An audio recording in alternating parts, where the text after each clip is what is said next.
Hey guys, welcome to 10 Points to Ponder, where we like to talk about all the things that get you canceled: race, politics, Jesus, and manhood. Today, I want to talk about the feigned outrage that is meant to silence us. What am I talking about? I'm talking about the fact that any time that some leftist, Marxist agenda is going to be implemented, they immediately want to trot out someone who is LGBTQ or someone who is black, ideally someone who is both, so that anytime that you disagree with what it is that they're doing, they're going to be able to say, oh, it's because you're a homophobe, or oh, it's because you're racist, rather than actually looking at the issues and having to debate whether the policy is good or not. I just came from the Republican Assembly yesterday, and I listened to a lot of the candidates, and a lot of them were really good. And yet I felt like we just spend so much time, especially as conservatives, we spend so much time talking about what victims we are, how the voting didn't work out, what we need to do as far as IDs. Like, all those things are important, and I agree with those things. But unless you can present a vision in which we're basically telling the American people, we want you to govern yourself, rather than have the government govern you. And that also might mean that some of you will fail as you're governing yourselves, because that is the price of freedom. Unless we can talk about what freedom and liberty and perfecting this union actually means, unless we can talk about the rights of parents to know what their children are actually being taught, we're going to continue to fail. And so today I want to talk about a sort of feigned outrage that is currently being used to silence people, and relate it to another type of feigned outrage that was used to lock us down. So right now, you guys know about the war in Russia, you know about the Ukraine, you know about all that's going on there. But doesn't it seem strange to you how it feels almost as if Putin is being used as a proxy for Trump?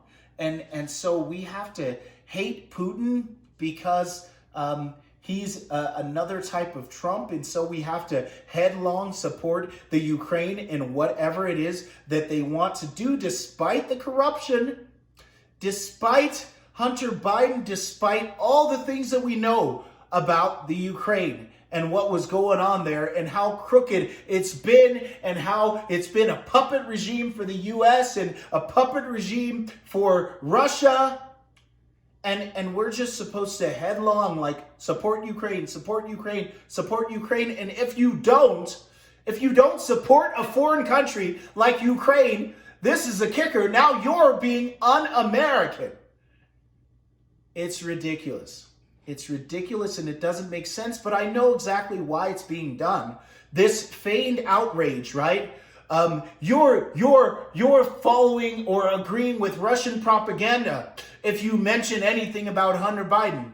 This feigned outrage is being used to make you forget the fact that inflation was high before Russia invaded Ukraine, and gas prices were high before Russia invaded Ukraine. But now they want to pin it all on Ukraine rather than their failed policies. These failed policies of doling out money to people basically not to work, which means that you don't have workers in fast food restaurants right now. Because why would I work at a fast food restaurant when I can stay at home and collect a check, which people were allowed to do forever because of a pandemic?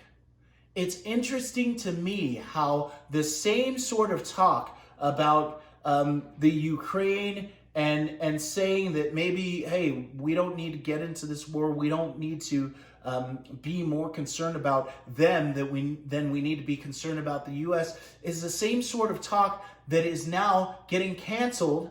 And it reminds me so much of when we used to talk about that we don't need to lock down. Don't you know that the data was already out regarding the age of death for COVID? The age of death was 80. We could have sent everyone that was at high risk of death to an island for the amount of money that we spent doling out checks and locking down people and causing kids to have learning loss, and some, unfortunately, to succumb.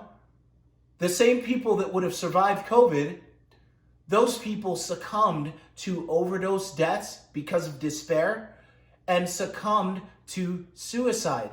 The fact that we've got more and more commercials and advertisements for suicide prevention for young kids is another ripple effect from this pandemic. But it's just interesting to me, and I want to get your thoughts if you notice this too, that you can't really say anything about this Russia war other than we hate Russia, right, without being canceled. And doesn't it seem like it's kind of the same thing as what we were getting with COVID and masking and lockdowns and all this other stuff? You got silenced, right? So let me know your thoughts on it. My name is Ali Shuaga. Please like, comment, subscribe, share this video. Let's talk about it. Share it with your congressman, because maybe he'll get an idea of what the people actually want to talk about and what a good platform actually looks like. It looks like freedom rather than what sometimes we get so bogged down on. So have a great day. My name is Ali Schwager. 10 points to ponder.